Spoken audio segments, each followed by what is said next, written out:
Honorable Speaker, let me join you and the others who have sent their sympathies to His Excellency Rigathi Gachagua. We wish him a quick recovery so that he can come back. Honorable Speaker, I think it is a very unfair accusation that we are impeaching somebody whilst in hospital. It has been said here, Honorable Speaker, that nobody can predict when you can be taken ill. It can happen to any one of us. And therefore, we did not plan that the Deputy President would not be here to also be able to present his case. And as Senator Roba has said, many people were in fact waiting to also get some clarifications from some of the pronouncements that have come from the Deputy President. Honorable Speaker, I want to also thank the parties that have taken time to appear before us, the case by the National Assembly, and of course the very able representation of the Deputy President. Honorable Speaker, it is clear that the case by the National Assembly is not perfect. But I have agonized over some of the issues that have been raised by the National Assembly. And Honorable Speaker, allow me to begin with ground one, where the Deputy President is accused of violation of Articles 27(4), which, Honorable Speaker, makes it unconstitutional for you to discriminate on, among other grounds, Honorable Speaker, on the grounds of belief. Secondly, Honorable Speaker, there is also an express provision under Article 73 on the same, and Article 33(3)(d) that specifically deals with speech, Honorable Speaker, that constitutes advocacy for hatred on the basis of discrimination. Honorable Speaker, yesterday when I put this question to the legal team of the Deputy President, I was expecting a proper explanation, but of course, you also that they chose to throw snide remarks. Senator Gataya and Senator Tabitha. Please pause my time. When Senator Tabitha, you're speaking, pause my time. Senators give you a pin drop silence. The same must be extended to the Senator for Nairobi City. Sit down, Senator Mofire. Proceed. So, Honorable Chair, Honorable Speaker, yesterday when I put this question seeking clarification to the defense team, they chose instead to make snide remarks about appointments that have been made recently of members of my party, ODM. Honorable Speaker, I have agonized about some of the things that the Deputy President has said. In fact, in my entire time as an elected leader, I've met the Deputy President only once, and this is the second occasion when he was in the House.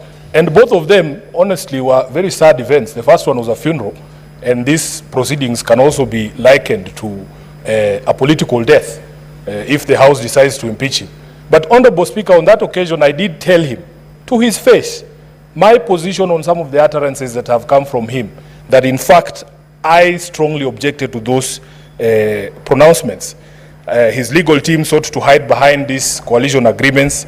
I have agonized over what to do with an agreement, Honorable Speaker, that ousts the mandate of constitutional bodies. For instance, Honorable Speaker, you are told that in the agreement, positions that essentially are supposed to be available to all Kenyans through advertisement by the Public Service Commission, like permanent secretaries, have already been dished out. So what am I supposed to do with a contract that ousts the mandate of the PSC, a constitutional body?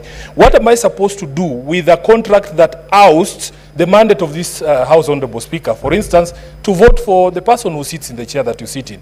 And if memory serves me right, Honorable Speaker, members who are not signatories to the coalition agreement of Kenya Kwanza, in fact, participated in voting for you to become the Speaker. And many of them were members of my political party, ODM, although, of course, I was not one of them. Honorable Speaker, there is a position in law about what to do with illegal and unconscionable contracts. I feel that the Deputy President wasted an opportunity to give clarification on his pronouncements, that, Honorable Speaker, he chooses to hide behind a contract that I consider unconstitutional is something that I have agonized over.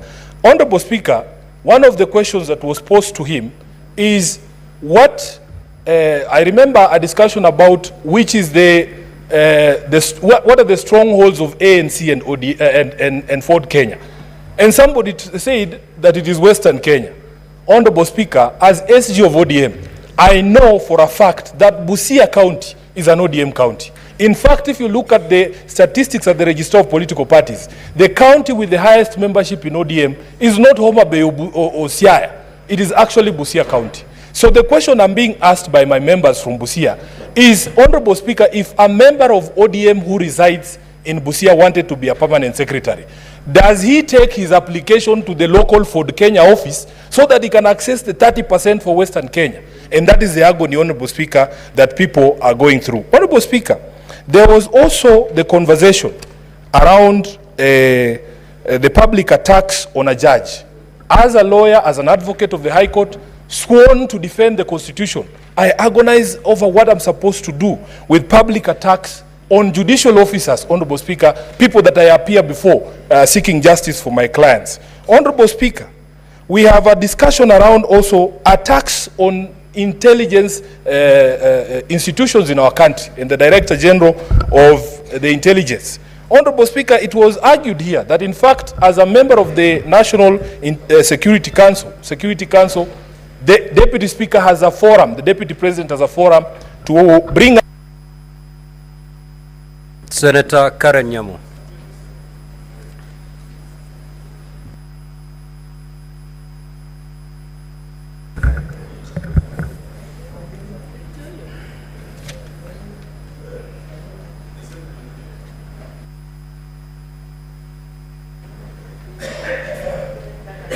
Thank you, Mr. Speaker. I can assure you, Mr. Speaker, none of us is enjoying these proceedings of an impeachment motion against the Deputy President, and particularly those of us from the government side, the Kenya Kwanza coalition.